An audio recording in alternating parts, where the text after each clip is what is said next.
So President Trump is incredibly vulnerable right now electorally. This really is something. So ABC News has the following. 55% of Americans say they definitely would not consider voting for President Trump in 2020, according to a new ABC and Washington Post poll.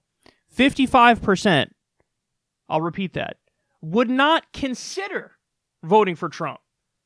So that means at best he's got 45% of the country. That's at best, dude. That's at best. Now, I have not seen the methodology for this poll. Is it possible they're doing some tricky nonsense like they did with in all the Biden-Bernie polls where they oversample way older voters and then they're like, look at that, Biden's crushing him. Yeah, he's crushing him because you ignored the vast majority, the base of Bernie Sanders support, which is young people. So that's not surprising. It's like you were fishing for the answer you wanted and you got it. And that's exactly what this is. It's possible that that's what this is. I don't know. But there's some other polling data, which I think is honestly even worse for him. So Ryan Struck says the following. Average presidential approval ratings through this point in term via ABC and Washington Post and Gallup polling. So take a look at this. Kennedy was 73% favored this time in office, at this point in his administration. W. Bush, 71%. H.W. Bush, 70%. Johnson, 69%. Eisenhower, 67%. Nixon, 58%. Truman, 56%. Obama, 55%. Reagan, 55%. Carter, 52%. Clinton, 51%. Ford, 47%. Donald Trump has a 38% approval rating. Dude, he's more than 10 points behind the next guy in the modern era. And that's 10 points behind somebody who also wasn't popular and wasn't above water. Bro, what? Dog, what? So he is super vulnerable, man. Incredibly vulnerable. Now, some would argue, well, that means that you can throw any Democrat at him and that's it. It's possible that that's it, but I don't want to take chances, dude. I know that if it's somebody like Kamala Harris or Cory Booker or Buttigieg or Biden, that it's likely to be a closer race than if it is Bernie Sanders. If it's Bernie Sanders, I don't even think it's close. I think he crushes him in the popular vote. I think he crushes him in the Electoral College. I think he gets over 300 electoral votes. Listen, I'm telling you, man. I'm fucking telling you. If it's Bernie Sanders versus Donald Trump, it's over before it starts.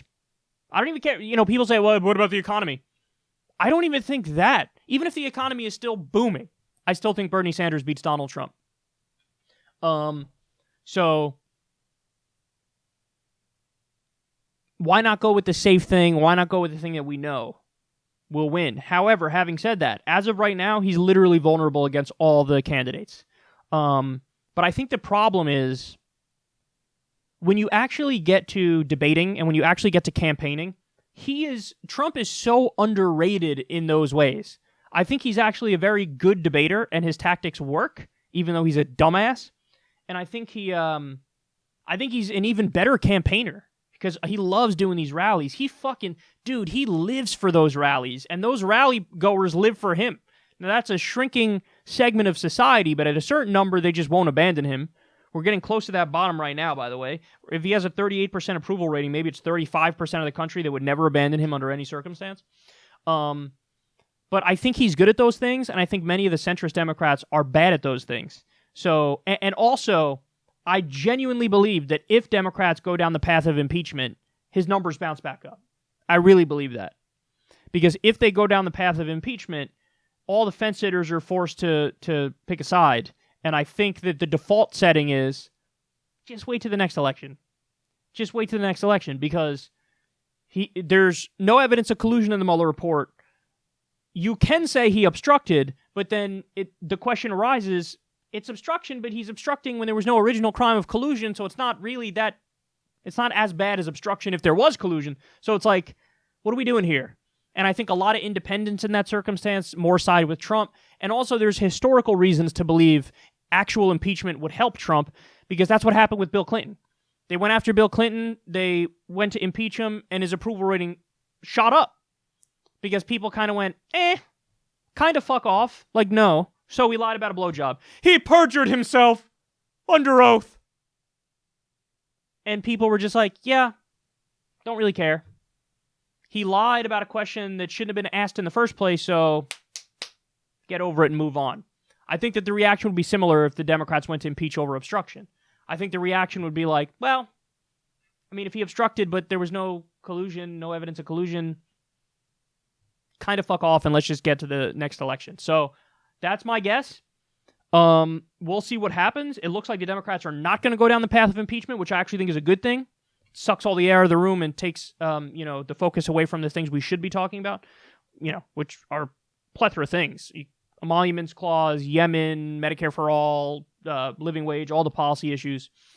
So, but these numbers are stunning, and he is super unpopular right now and incredibly vulnerable.